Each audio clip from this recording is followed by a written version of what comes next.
This is a continuation lecture on moral character. Our previous lesson is to explain to you the origins of a notion of character coming from its original use here as a term that refers to a coin or the impression made upon the coin, which later would evolve into a distinctive mark.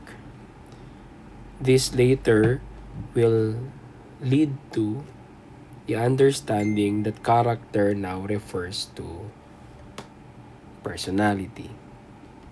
From here, we went on to discuss how character is implicated in the manner by which we judge a person to be good or bad.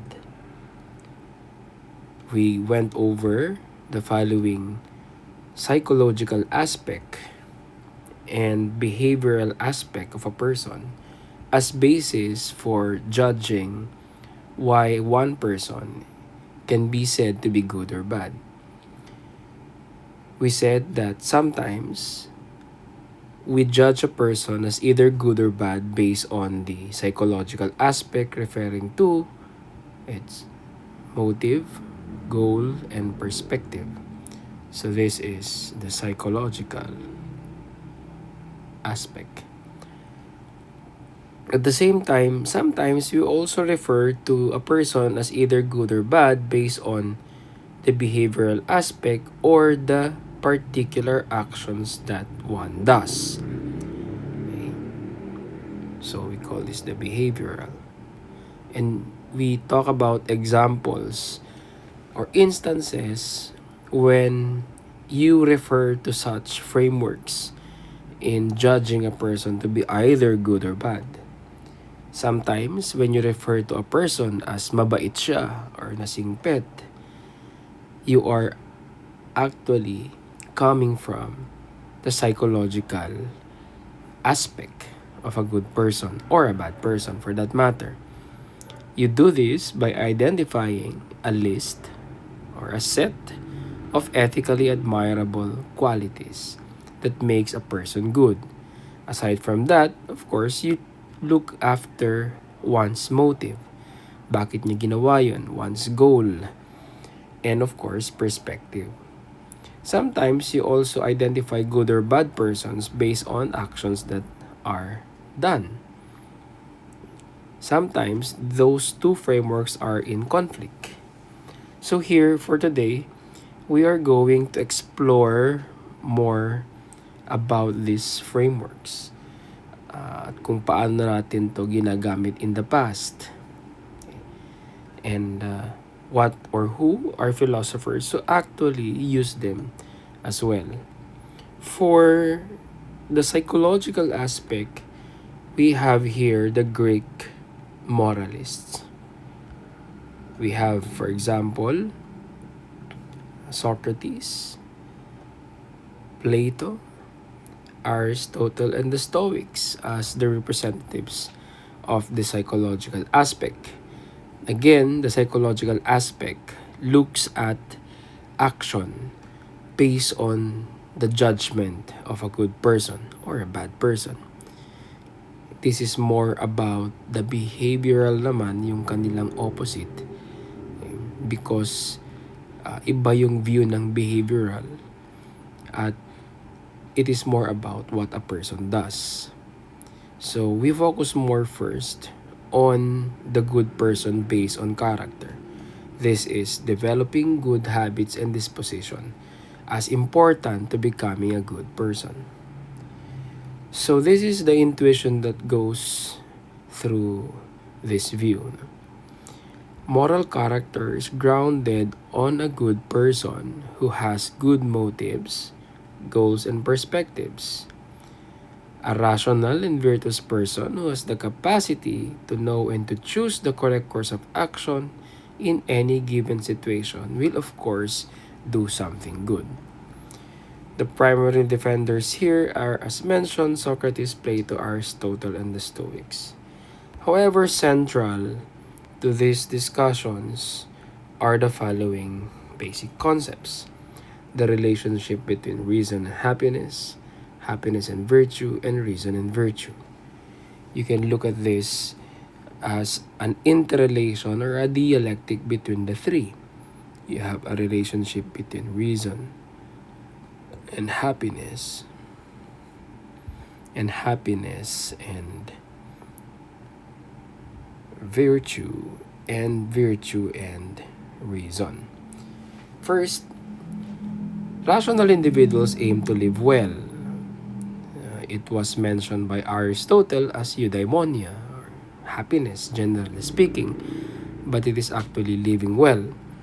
So if humans are rational individuals, then their reason can of course lead them to choose what is good, because only what is good can actually lead to real happiness.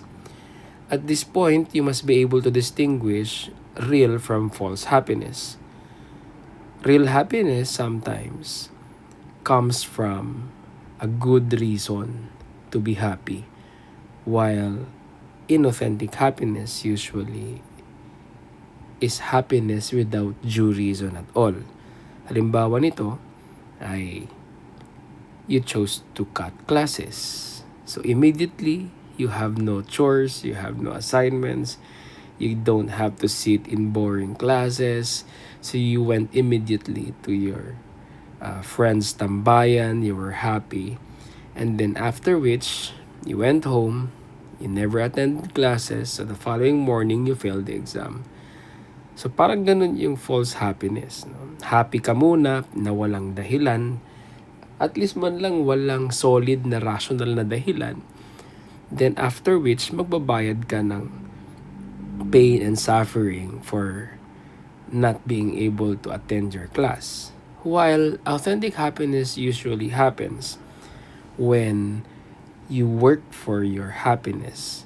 Like for example, nagtiis ka, nag-review ka, nagklase ka, and then you passed all your exams, after which, at the end of the year, you're happy because you passed with flying colors.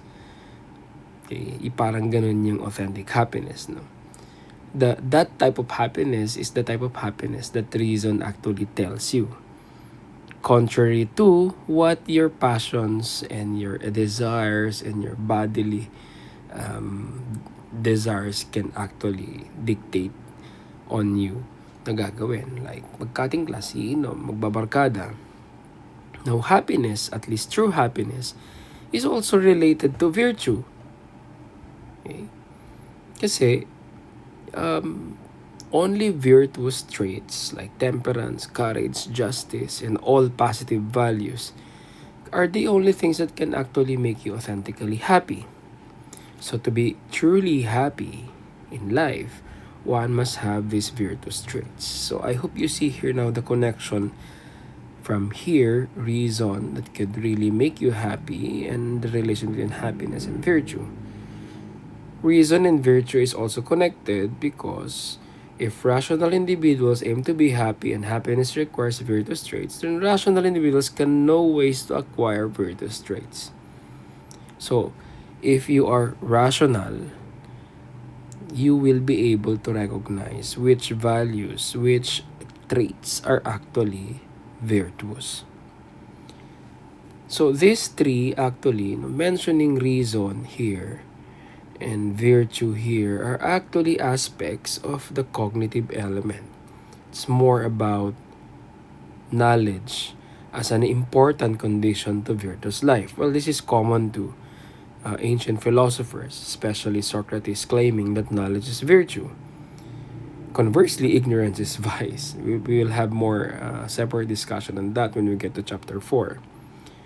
Let us not as well forget, however, the affective element or the emotional element. Even if ancient philosophers focused more on the cognitive element, there are philosophers who took into consideration as well what the emotional parts or aspects of humans are taken well into consideration. Okay. So your desires, passions, and emotions can interfere and silence the guidance of reason, as it were. So there is a need to actually consider them. Aside from that, they do not only interfere, hindi lang sila nakakasagabal, but they also get in touch to your deepest beings as human persons. So these are the common elements of character-based ethics. The view that cognition is important, the person who knows what is true and what is virtuous is expected to function in according to such knowledge. Specifically, therefore, we move on to Plato, Aristotle, and the Stoics. For Plato here, as you will see, virtue is actually consistency within the soul. Consistency, why? Because for Plato, the soul has both rational and non-rational aspects that usually contradict each other. So, minsan, your soul is torn between two propensities. You have the cognitive, and then you have the affective, appetitive, and the spirited. The virtuous life is actually educating the non-rational to be in agreement with the rational, of course. And usually, this happens when ancient philosophers identify different types of souls. You will learn later on in Theories, chapter 4, that ancient philosophers understood three different or distinguished three different types of souls. The vegetative soul, the soul that enables plants to live but they don't have sensation and rationality. The sensitive soul, a higher level soul than the vegetative, it does not only make or make sure that animals are alive, but there is an added power to the soul, which is sensation. And finally, the rational soul, which humans alone can actually have. Meron siyang vegetative, meron siyang sensitive, at rational din siya. Aristotle has a different view compared to Plato. Aristotle claims that virtue is a mean between extreme vices and excess of defect. Hindi na to bago sa inyo kasi na-encounter nyo na to siguro in its most crude forms when in one way or another, a relative would claim hindi masama basta hindi sobra. Okay? So for Aristotle, the virtuous position is the mean position. Try to remember your statistics, basic statistics, mean, median, mode. Between two extremes of excess and defect. Ito yung vice.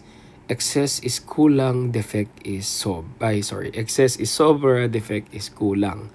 Ang virtues ay yung mean between the two extremes. So, the virtuous mean is the appropriate emotional response that is in harmony with correct reasoning. We will have more on this when we get to the theories. And of course, let us not forget the Stoics. Virtue is in accord to the natural order. For the Stoics, you all really have to follow simply the natural way by which humans are to function. If you find your essential nature, the only thing you have to do is to live your life in accord with nature. So for the Stoics, ano ba ang essential nature ng tao? For the human being, our essential nature is reason. Thus, the virtuous life is achieved in excellent rational activity. So the virtuous person is actually the sage, whose actions are guided by one's knowledge of the good. So, if your natural, essential nature, by the way, is being rational, then lahat dapat ng ginagawa mo para in accord to nature ka is rational. So, there are lots of differences between the Greek philosophers as regards character ethic. But the common ground of a virtuous life for all of them is the development of the cognitive aspect of the soul. Okay? At ano to? That's why it is more about motives, goals, and perspectives that cause the action. Basically, what this means is good character guarantees good action. So, if you are a good person,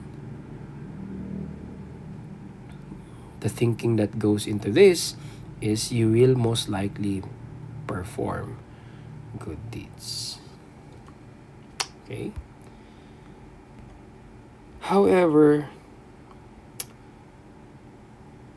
the later philosophers actually shifted to the different or the alternative perspective of behavioral ethics. So later philosophers focus more on obligation, duty, and law. Anscombe, for example, published his Modern Moral Philosophy in 1958 and suggested that this actually comes from the Stoics themselves. By mentioning the natural law as basis for our actions, they developed natural law into the following examples in history. It gave way in the medieval period to God's law as directives from the Bible to guide how Christians should live their lives. In the modern period, it became the secular notions of duty and obligation and the civil laws that a country actually uh, imposes on its civilians and citizens. So the reasoning that goes into this is laws exist to make sure that we act rightly, okay, in according to these laws. So when we do what is right according to these laws, we can develop good habits and dispositions which will constitute good character. The basic reasoning here is good actions guided by laws guarantee good character. So if you do good deeds as guided by laws that you have to follow, then the conclusion would be you will develop into a good person. So ito na yung conflict, no, na sinasabi natin last meeting na problem of criterion. But before we go to the problem of criterion, we have to mention a bit about the notion of continence kasi ito rin yung isang important discussion sa ethics, no? Na a person, no matter how good in character, or a person, no matter how laws can actually guide their actions, okay, has something to do with continence or strength of character. So continence is mastery while its incontinence is lack of mastery. A continent person has affective experiences that are contrary to reason. Kahit nararamdaman mo yung emotion, you can act in accord with reason. An incontinent person, on the other hand, can act against reason by giving in to effective interference such as emotions. So, iisipin mo lang dito is pag continent ka, you are or you have self-mastery. Control mo yung sarili mo. And sa mga taong weak, sila yung walang masyadong pinanghahawakan sa sariling desisyon. Another thing that you need to understand here is the notion of perfect duty and imperfect duty. In the context of perfect duty, usually more on actions ang kanilang basis. Bakit? Everything you just have to do is to follow the rules as prescribed by perfect duty. Especially, legally forced ito. So, example nito ay precise injunctions on doing just acts. You are forced to do so because it benefits others, regardless of motives. Yun sa character ethic yun. But character ethics most likely has something to do with or related to imperfect duty. Ito yung laws are imprecise at minsan hindi mo tukoy kung ano ba talaga ang gagawin mo. Ang basis ng action mo talaga ay how much can you use your reasoning and your personal goodness to choose which course of action is actually the best. Okay? To help you understand these two different theories on a good person, you have here the two DC personalities, Batman and Superman. Superman actually embodies the character ethic. Why? Superman is not a hero because of his strength. Okay? Kasi sa mga nagfa-follow ng DC-verse, no? 'Di ba may Dark Superman, no? Yun yung part ng storyline na namatay si Lois Lane and Superman became black. So, naging bad person siya. But the good thing, the important notion here is for Superman, he is a hero because in the first place, he's a good person. Pinalaki siya ng kanyang earthly parents, Martha and Jonathan Kent, to be a good person. So, kahit na ang lakas-lakas niya at walang kayang tumalo sa kanyang strength and abilities, ginagamit niya to for the betterment of society. Batman, however, is the opposite. Si Batman, hero siya not because he has a good character, but because he does something consistent with punishing the evil, especially in Gotham City where there was no justice. So, action ang basis niya at good deeds. Okay. Remember, Batman also chose the caricature of a dark creature. Diba? He was a vigilante. He's not using an image of an angel but a bat, a creature of darkness. So, dyan yung makikita how the two ways by which we understand good or bad person actually comes in. Saan kayo nanggagaling? Ano ang preference ninyo? Are you talking about a good person or a bad person based on character, or the other alternative through action? Either way, it is a conceptual problem in philosophy at hindi pa solved ngayon. Minsan, you think using character ethics, minsan gamit mo ay action ethics. At here is what actually conceptual problem is all about. Which comes first? Is it deeds or character? Okay. There is ample reasoning that supports this. Na deeds muna para makasigurong gumagawa kayo ng mabuting nakakabuo pala kayo ng mabuting pagkatao. Kasi habang gumagawa tayo ng mabuti, nagiging mabuting tao tayo. Pero ang problema dito ay paano mo alam na mabuti yung ginagawa mo? For you to be able to always do what is good, your deeds must imply that the person knows what is good. And that actually implicates the presence of a good character. And the good character will make sure that you do something good. That's the other side of the criterion. Okay. Parang ito yung tinatawag nating egg or chicken dilemma. Which comes first?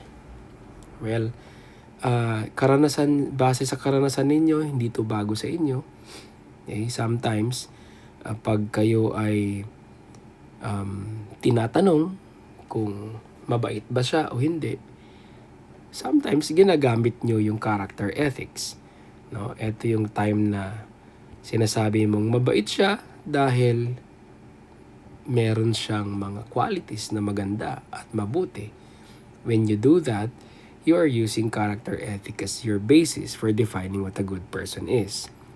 Sometimes, you also refer to good persons or bad persons based on actions. Like, yung kapitbahay mo, sabihin ng nanay mo, huwag kang makipag-friend dyan kasi maraming bisyo yan. Okay? Or sasabihin sa'yo, hindi nag-aaral yan. Palaging nakikipag-away yan. So, yung action yung basis. Okay.